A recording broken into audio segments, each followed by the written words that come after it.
are concerned about views, up in the right-hand corner, you can probably adjust the visuals on your slide to minimize. And you can even take me off the screen. I think that's the best idea, honestly. That's what I'm going to do, is I'm going to minimize everybody so that it's just, you're able to see the slides. Well, the museum, Tucson Museum of Art, is, I think, one of the jewels of the city, and it has lovely shows going on, new exhibitions, and we're always encouraging people to attend and be part of things.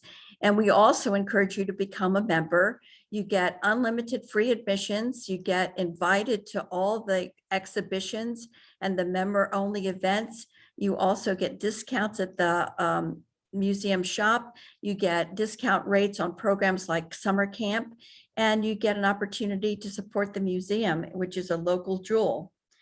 My talk today is the flowering of Georgia O'Keeffe, tongue-in-cheek, pun intended. So O'Keeffe is one of the most famous artists of the 20th century.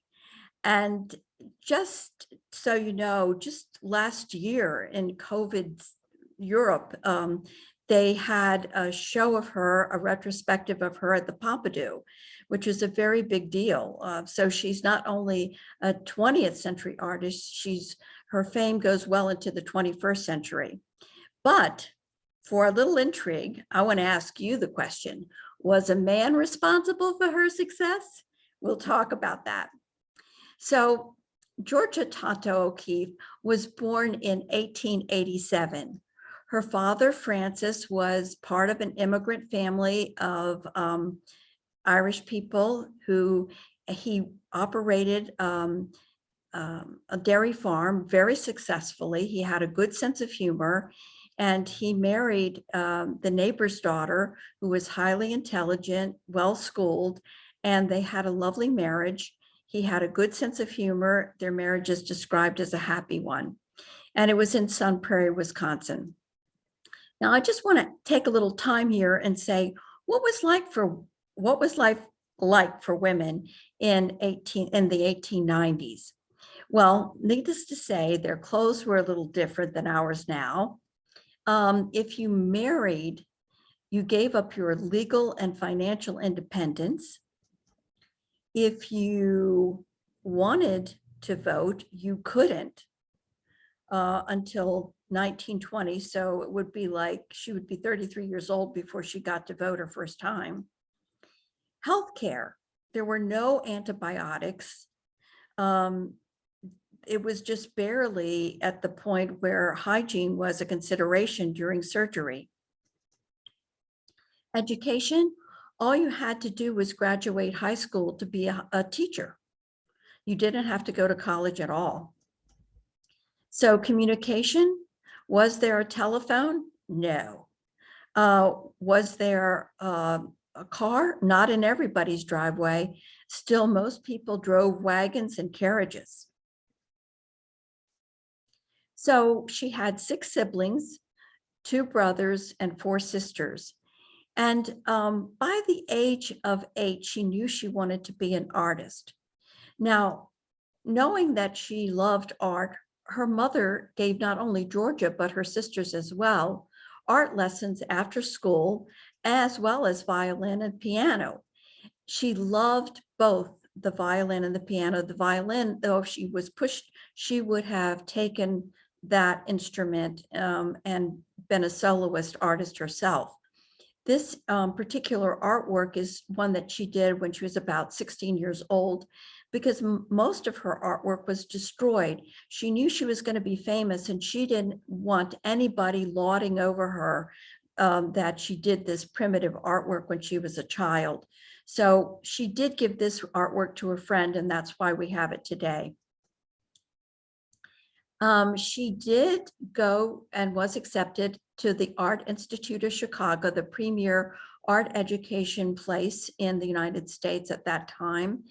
And she was only there for 1 year because she contracted typhoid fever, and she had to come back home to recover.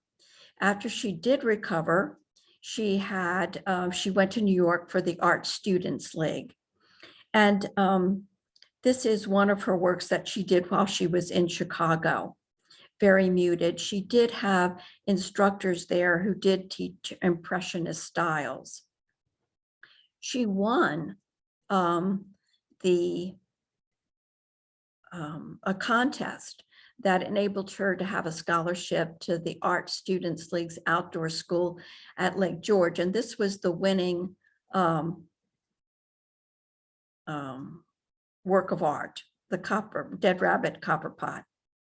Now, just to say that the Art Students League was very, very popular amongst painters because they identified an artist they wanted to work with and went directly to that artist to make arrangements for classes. In all of her schooling, Georgia was the star student. She was the teacher's pet, the favorite one. Everybody loved her and thought that she was highly talented.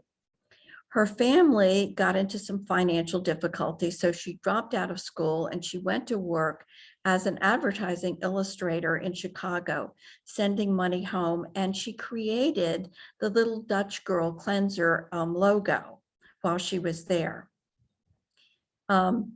She did, however, contract measles, and it affected her eyesight. So her mother simultaneously was diagnosed with tuberculosis, which was the #1 killer of people in the United States at that time. And so with her diminished vision, she came home to recover and help out with her mother's illness. The University of Virginia didn't allow women to attend school in the year-round for year-round classes, but in the summer, they would allow them to come on campus for art classes or other programs that were considered summer school of a sort. And she did that for 3 years because her sister Anita encouraged her to do so. And of course, she was the favorite there. You can see from this watercolor that she was already advanced compared to her peers. And Alon Bemet was her teacher and recommended that she attend the Columbia Teachers College, which she did. She enrolled, but wait, we haven't talked at all about the man. So I'd like to introduce you to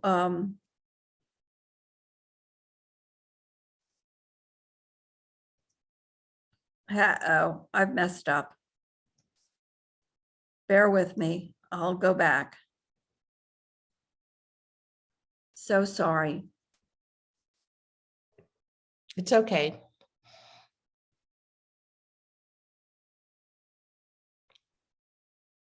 We were at the man, right? The man, yep. Here we go. So I want to introduce you to Alfred Stiglitz. He had a studio, 291 on Fifth Avenue in New York, and he was considered avant-garde hotshot. While he was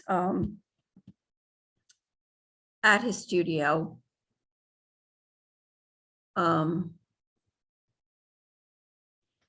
he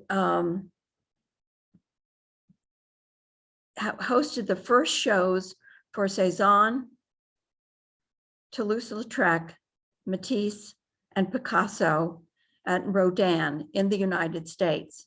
So he clearly had an eye for what was the most wonderful and marvelous and colorful and newest cutting edge ideas. He also is famous for making photography an art form.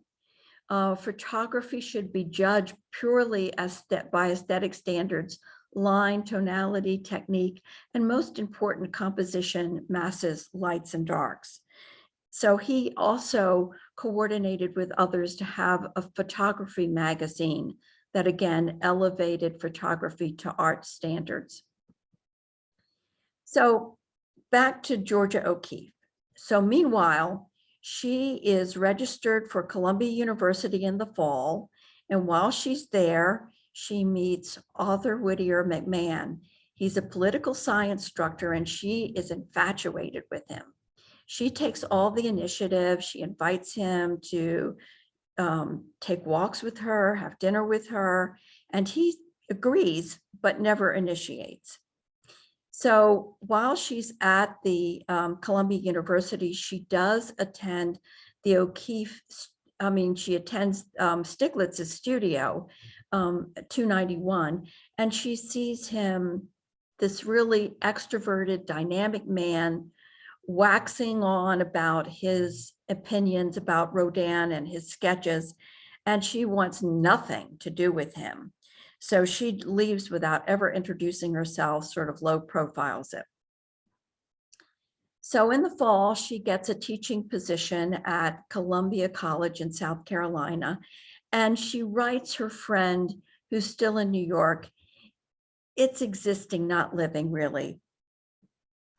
And what does she do with her spare time? She starts doing a series of charcoals that have to do with her feelings that she hasn't expressed for McMahon.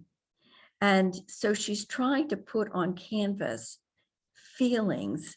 And of course, they come out in an abstract way.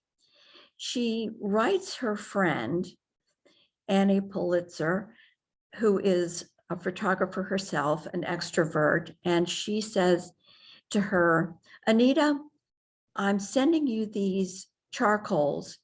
After you look at them, I want you to destroy them, like she always does with her artwork. I don't want anyone to see them. But Anita feels they're so good that she takes them to her friend Stiglitz and shows them to her. And what does he say? He found them to be the purest, finest, sincerest thing that had entered 291 in a long while. So Anita tells Georgia that what she did. And so Georgia, out of pure curiosity, writes, and she says, Mr. Stiglitz, if you remember for a week why you liked my charcoals that Anita Pulitzer showed you and what they said to you, I would like to know if you want to tell me. I don't mind asking. You can do as you please about answering. Of course, I know you will do as you please. I make them just to express myself.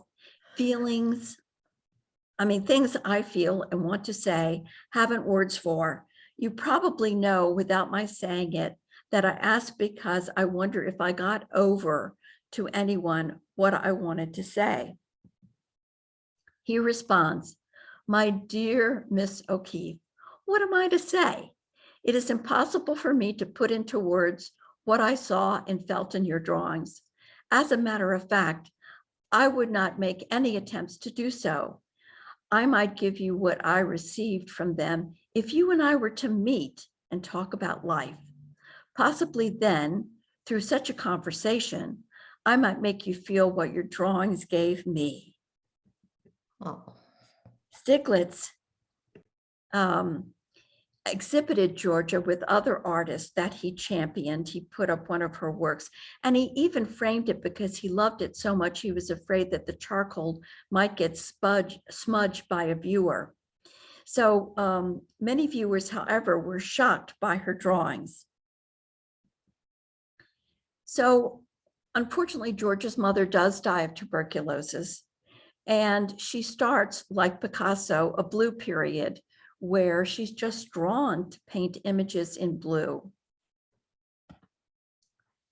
She goes back to the University of Virginia for summer school, but this time Alon Bennett asks her to be the co-instructor because she is so extraordinarily gifted at teaching as well as art itself. So in the fall, after that summer, she takes a position as head of the art department at West Texas State Normal College in Canyon, Texas. And she takes responsibility for coordinating one of her younger sister's education. And she attends this college as a student.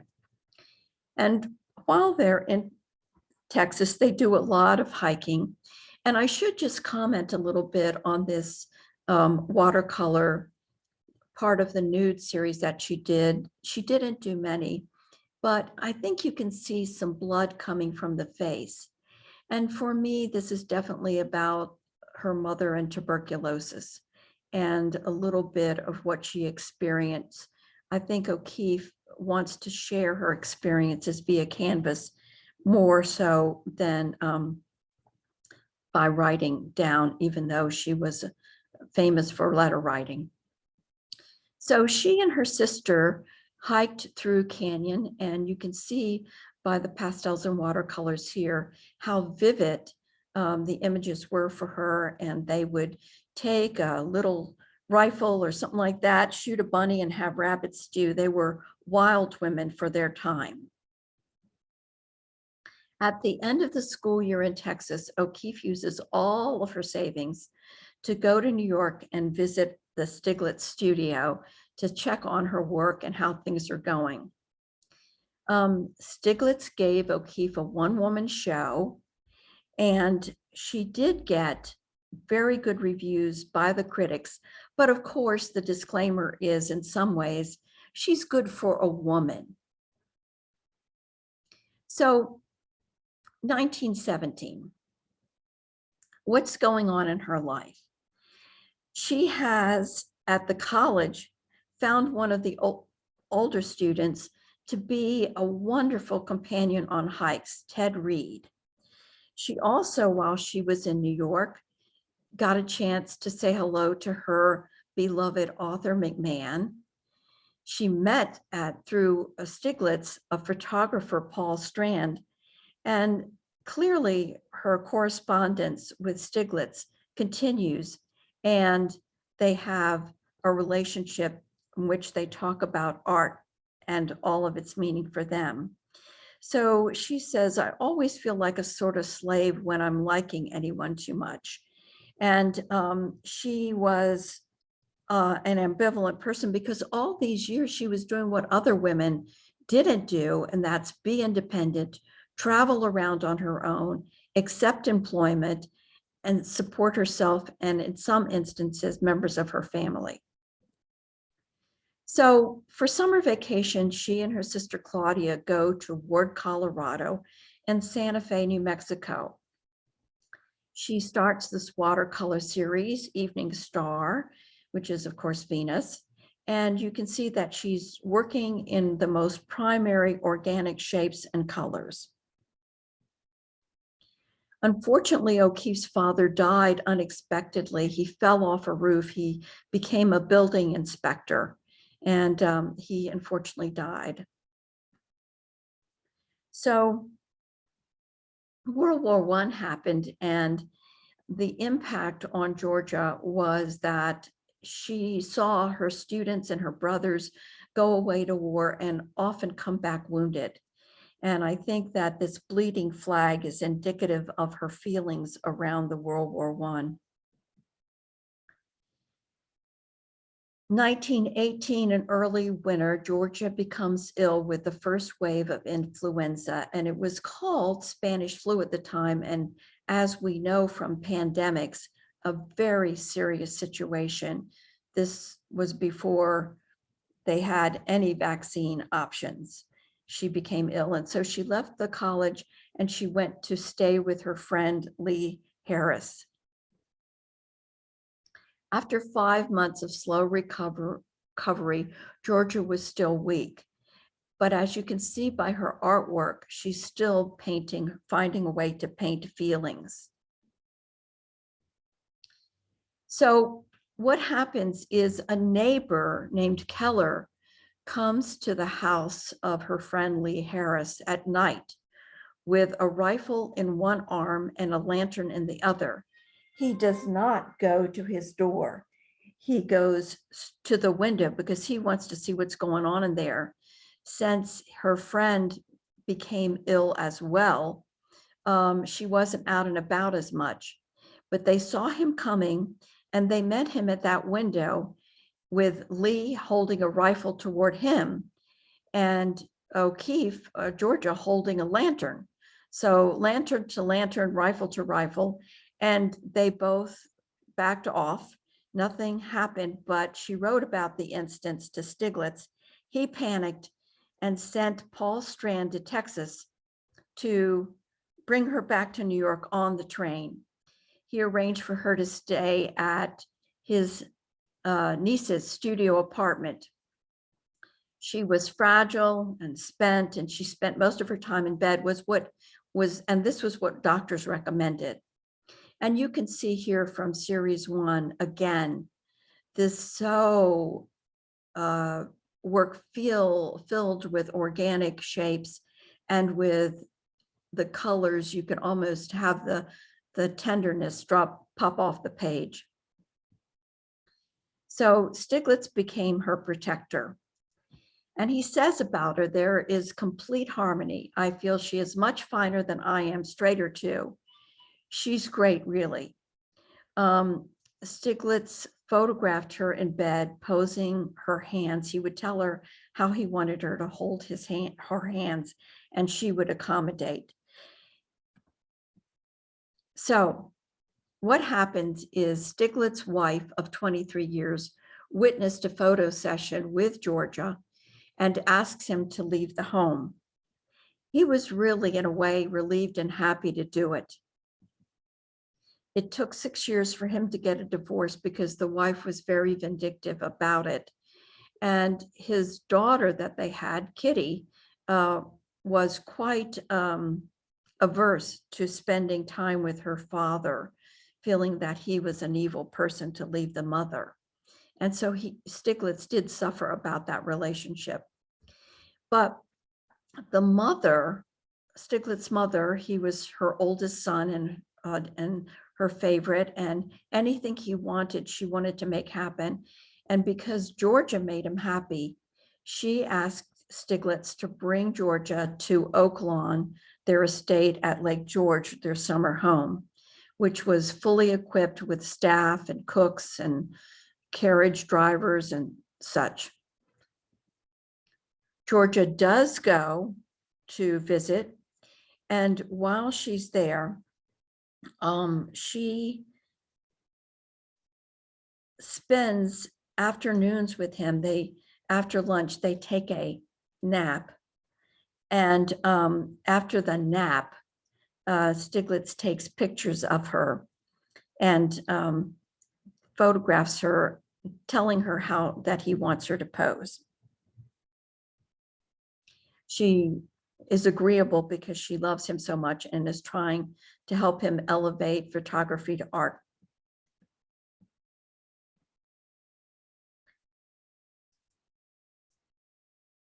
So they return to New York City, where Stiglitz arranges for apartment shows of his photography and her artwork. Here you can see some of her work. I think it's still popular today for many artists to listen to music while they work. And this is some of O'Keeffe's works of art that she feels reflects the vibration of the music to which she's listening.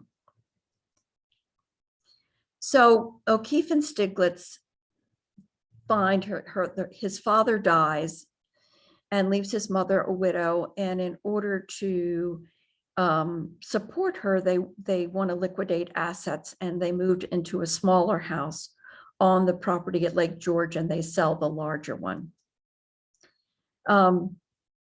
So they join her over the summer months and go to Lake George, live in the smaller house with minimal staff. But while there, of course, she does this house with tree, intense shades of green. Stiglitz loves an audience, and so he's always having a stream of luminaries come to their house, and he introduces O'Keeffe to the heavy hitters such as Arthur Dove, and TMA does have some of his work. And Marsden Hartley, again, TMA has some of his work, and Charles Demuth, among others. What does Demuth say about Georgia? I'm comparing their works here. They're both living in the city at this time. And he calls the work you see as you face it to the left, Lancaster, and you see her East River, New York, #2 on the lower right part of the screen. He loved Georgia, and when he died early, he wanted her to have his oil paints. Author Dove said about her, again, I compare works, The Silver Tanks and Moon, to her City Night. That girl is doing without effort what all we moderns have been trying to do. Georgia again becomes ill, and she doesn't want to recuperate at Lake George because it's so crowded there. So she goes off on her own to be with some of Stiglitz's friends at York Beach, Maine. And she loves the broad horizon of the water. And she starts doing a series of shell paintings, which I think are so exquisite. That winter, Stiglitz has a photography show, and he shows some of his work that he took while in Europe, as well as the Flatiron in New York. And he also shows the photographs he's been taking of O'Keeffe. And because she's so beautiful and so stunning, she becomes a household personality overnight. How does she feel about that? She says, I don't like publicity. It embarrasses me. But as most people buy pictures more through their ears than their eyes, one must be written about and talked about, or the people who buy through their ears think your work is no good. It always seems they say such stupid things. And you can see that she's getting fame from her picture in Vanity Fair. While at their summer outings at Lake George, O'Keeffe is an introvert, not an extrovert, and she really finds for her work to thrive, she needs a place to call her home away from home in her studio. So she takes one of the smaller shacks or shanties on the grounds, and she makes that her studio, and she does a painting of it. In 23, Stiglitz arranges for a large show of 100 of O'Keeffe's work at the Anderson Galleries on Fifth Avenue. Now, this is unheard of, but there were 500 people each day. They sold 20 pictures, and she got excellent, excellent reviews.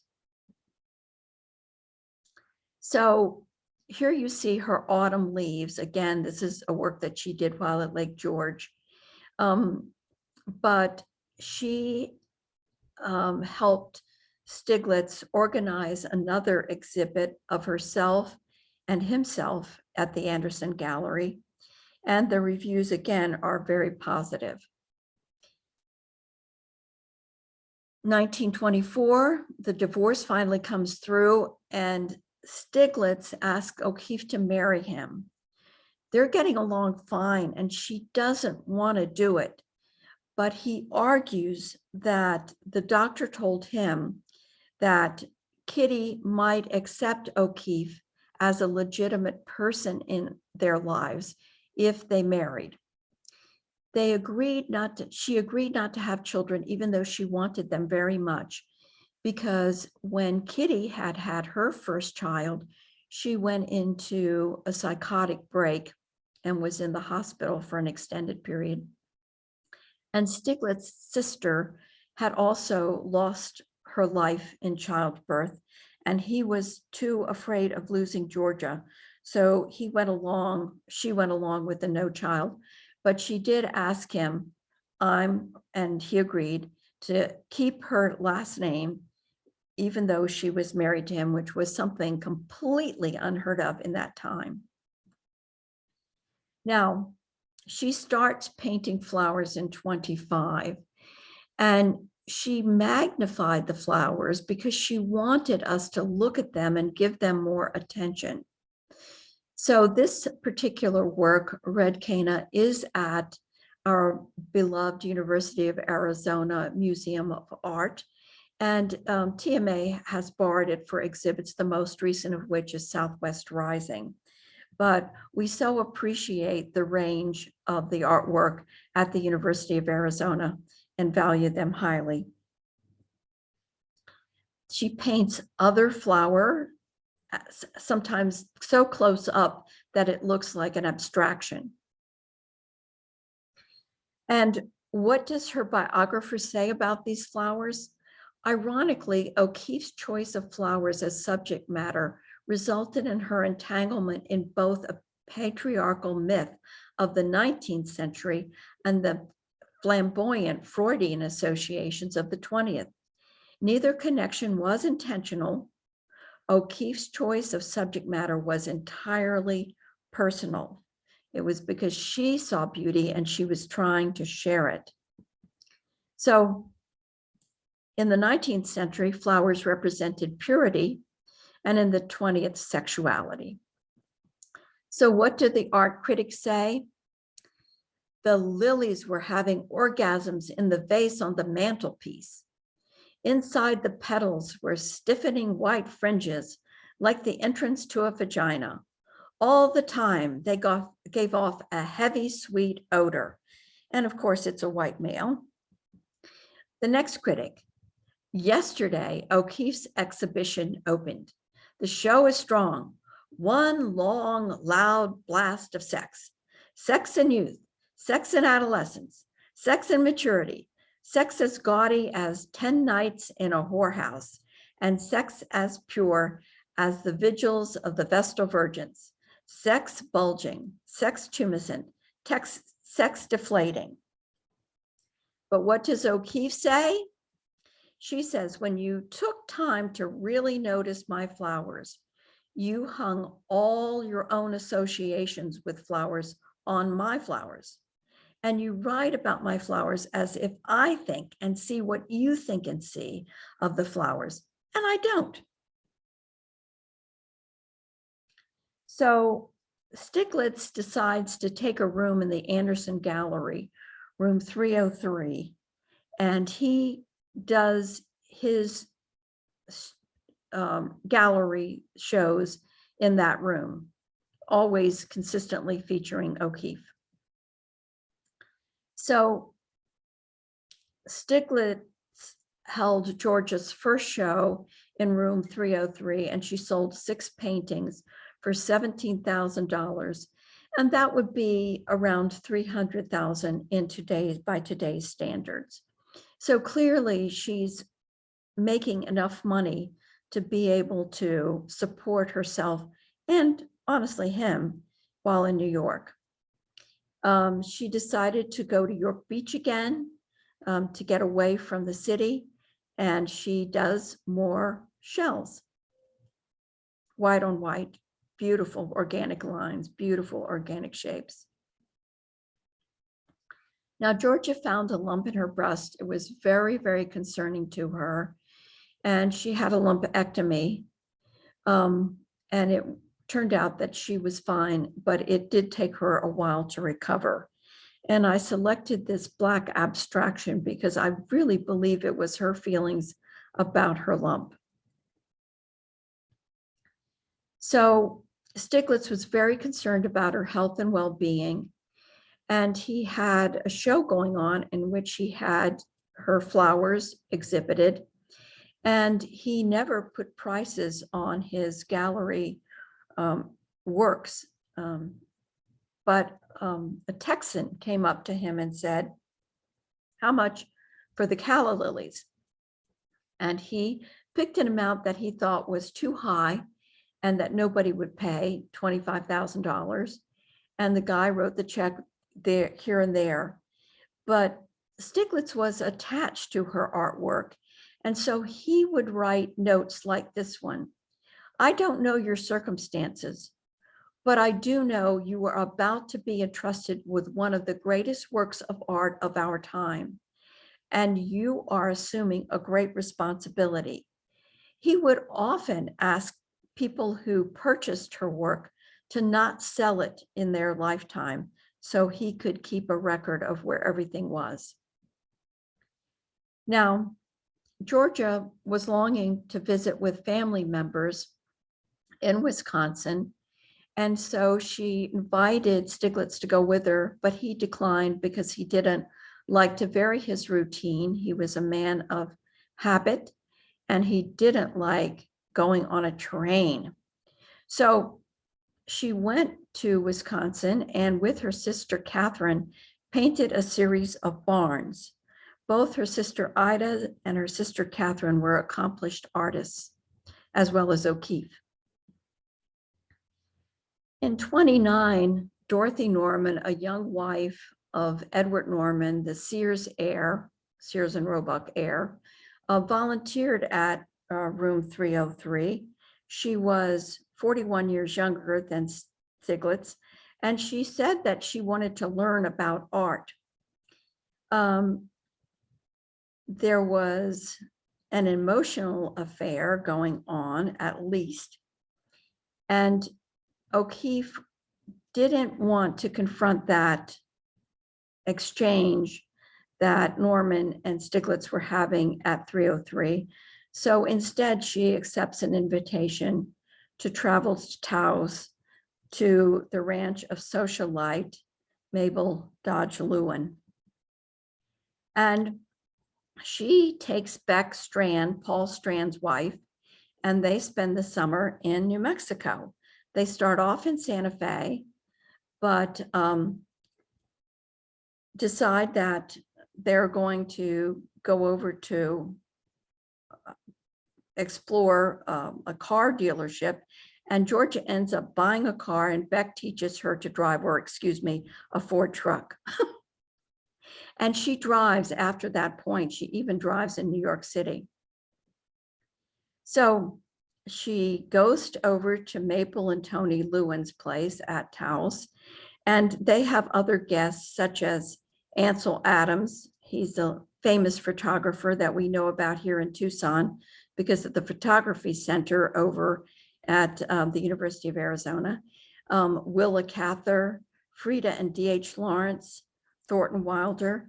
And right there you see the D.H. Lawrence tree, literally, that he used to go out every day and write under. So O'Keeffe paints the D.H. Lawrence tree lying on her back, looking up at the stars at night when he's not there. Beck Strand and O'Keeffe are very enamored of the images that they see around Santa Fe and in southern and all through New Mexico. And that's what they paint. These adobe shapes, crosses, and such.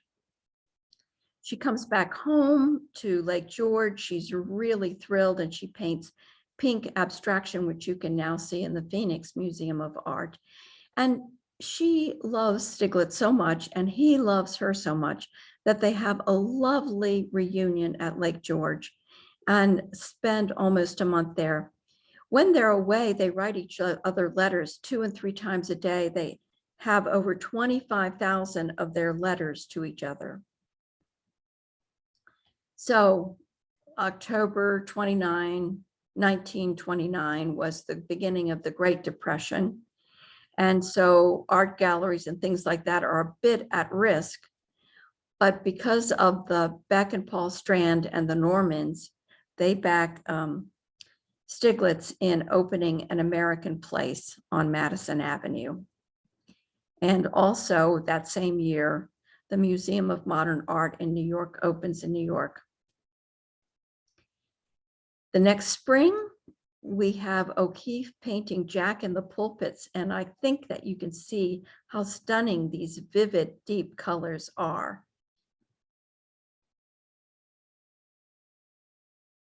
She returns to New Mexico again, and she paints from her model Ford truck, and this is the back of Marie Garland's, where she stays at Ghost Ranch. She comes back home and the affair is still very much in her face. So she leaves immediately and goes to Caspe, Canada, where she paints this exquisite stormy weather. I think you can tell she has some ambivalent feelings here. So Stiglitz organized an exhibit with 120 of O'Keeffe's paintings, including the bones that she begins to start painting. Now, her bone paintings received great reviews, but critics projected Freudian interpretations, which again, O'Keeffe refutes. So I look up online, what are the Freudian or the Jungian interpretations for bones? And they indicate that it was an indication of regret, something that you wanted to have happen that didn't. O'Keeffe accepts a small commission of $1,500 to paint a mural in the powder room at Radio City Music Hall. The construction runs late, and she doesn't get a chance to complete it because the canvas keeps peeling off the wall. And at some point, she just throws in the towel because she can't keep the deadline for opening. And she walks away. But this Gemsum Wheat painting that she had planned for that wall sold in 2014 for almost $45 million. So she has staying power is what I'm trying to say. So because of the ongoing affair, O'Keeffe has an emotional breakdown. She was hospitalized for almost a month, and she would just weep uncontrollably for hours on end. Her sisters come in to help care for her in the hospital, and they ended up taking her up to Lake George, where she spent a lot of time. While there, one of Stiglitz's friends, Jean Toomer, who was a famous poet, novelist, most famous for Cain, and he was a student of Gurdjieff, a German philosopher, who made a lot of observations about human behavior. So Toomer stayed at Lake George with O'Keeffe and helped her really restore her sense of well-being. He listened to her with tenderness and compassion and brought her back to her individuated sense of self. So she painted Birch and Pine Tree, which is attributed to being reflective of her strong feelings and gratitude to Toomer for his support while she was recovering emotionally from her despair and breakdown. So she's invited to be part of the Metropolitan Museum of Art show that features her work, and they buy black hollyhock and blue larkspur, which you see here on the screen. Again, the magnified flowers, which really reflect light in the most elegant ways. She also traveled every summer after 1934 to the West, and you see these works that she does that have a Southwest theme. Stiglitz, in the summer of 34, writes a letter to Norman, but puts it in the envelope to O'Keeffe. And it was so hurtful to her that she stayed for 6 months at Ghost Ranch, and she didn't return until November. O'Keeffe receives a $10,000 commission to paint flowers at the Elizabeth Art and Beauty Salon when it opened in New York, and this is the work that she did. She used that money to move into a penthouse apartment in New York, and it was 2-bedroom. Stiglitz had his own bedroom from that point on, or I should say, O'Keeffe had her own bedroom from that point on. So she travels to Ghost Ranch every summer, and Arthur Pack is the owner at Ghost Ranch, and he recently divorced. And he didn't have a cabin for her, but he sold her his house. And from that point on, she invites guests.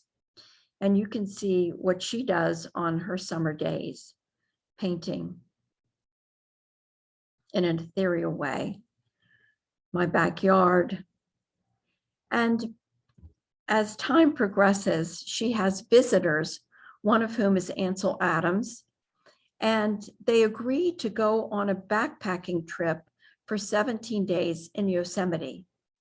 Can you imagine going to Yosemite with Ansel Adams and all of his famous photographs of that place? Well, here he photographs Georgia O'Keeffe.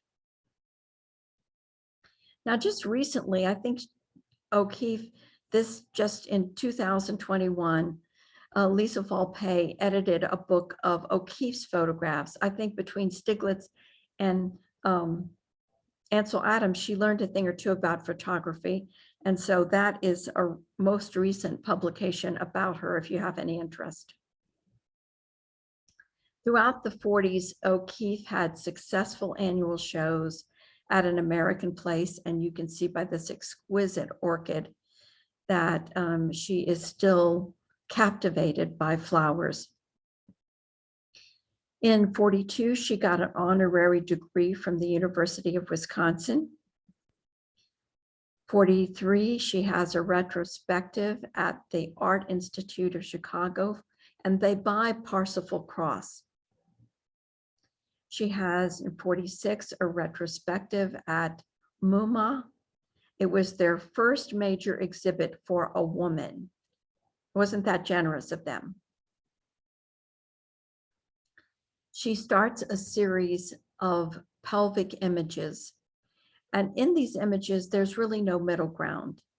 It's foreground, almost magical realism, where these pelvic bone structures float in the air.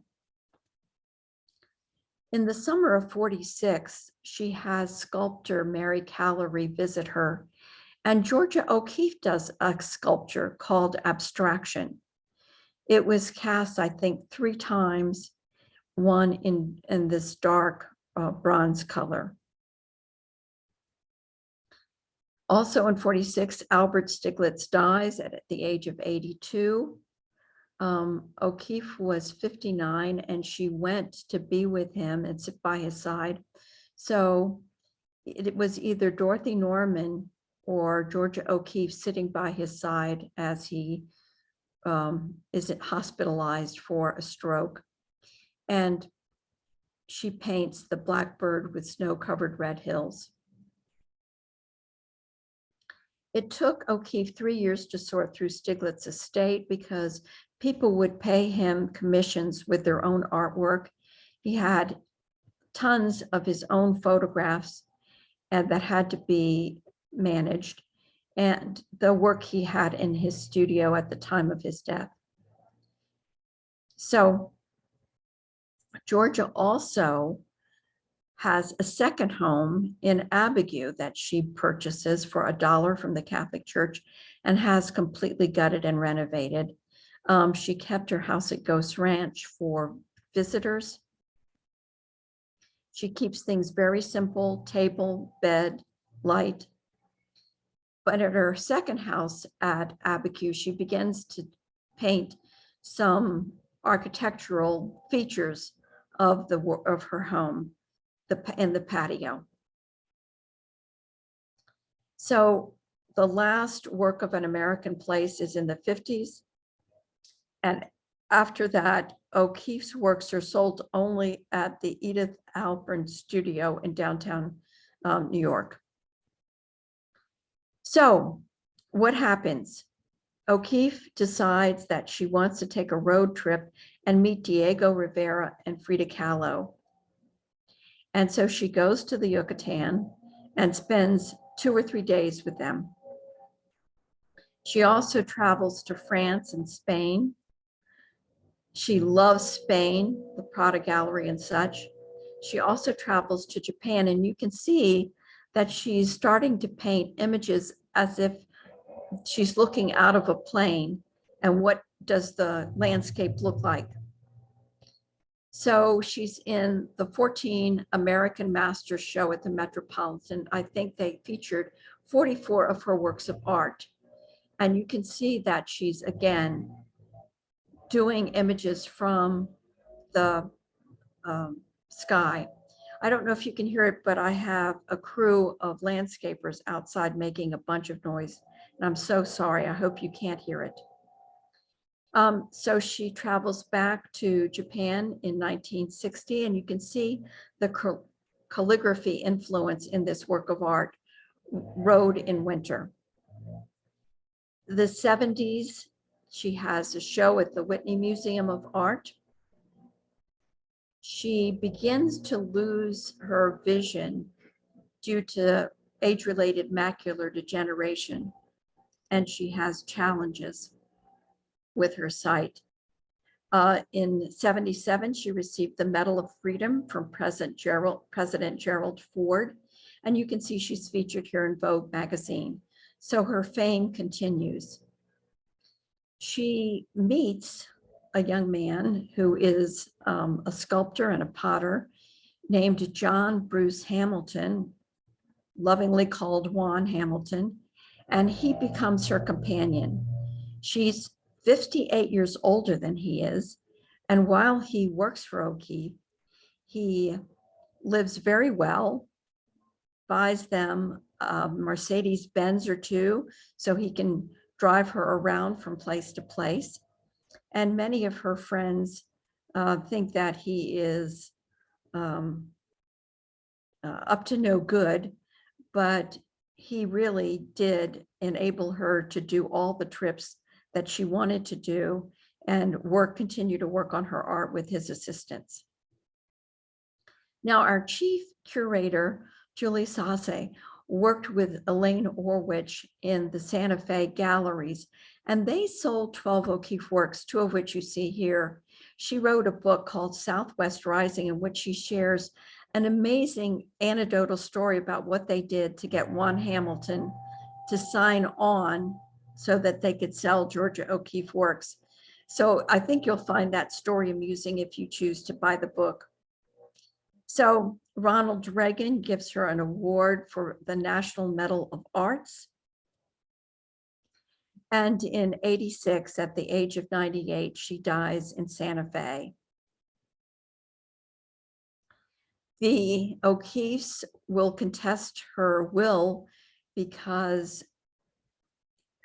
a codicil to her original will had been created at the time. They felt that her cognition was compromised and that she was having some dementia. And they got the settlement out of court to reverse the will to one in which she allocated paintings to various galleries, such as this Art Institute of Chicago, the Met, and such. The O'Keeffe Foundation was formed, and they have a gallery in Santa Fe, New Mexico, of her work and her collections. And they collaborate to travel tours such as the one at the Pompidou.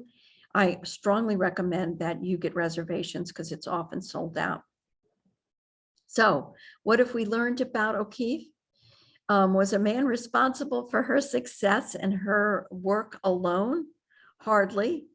She was educated and emotionally individuated. Her art was her way to express vulnerable feelings. She completed 900 paintings, and she chose to stay with Stiglitz and benefited from his advocacy as he benefited from being associated with her. So these are my sources. We encourage you to consider becoming a docent at the Tucson Museum of Art. And I thank you so much for your time and attention. Thank you. That was amazing. That was an amazing talk you just did. Oh my gosh. Oh, well, thank you so much. I learned so much. People think they know Georgia O'Keeffe, but wow. Questions for people. One question I have of you is, wanted her early paintings as a child destroyed. Was that when she was a child, or when was that? And I don't understand why she wanted those destroyed.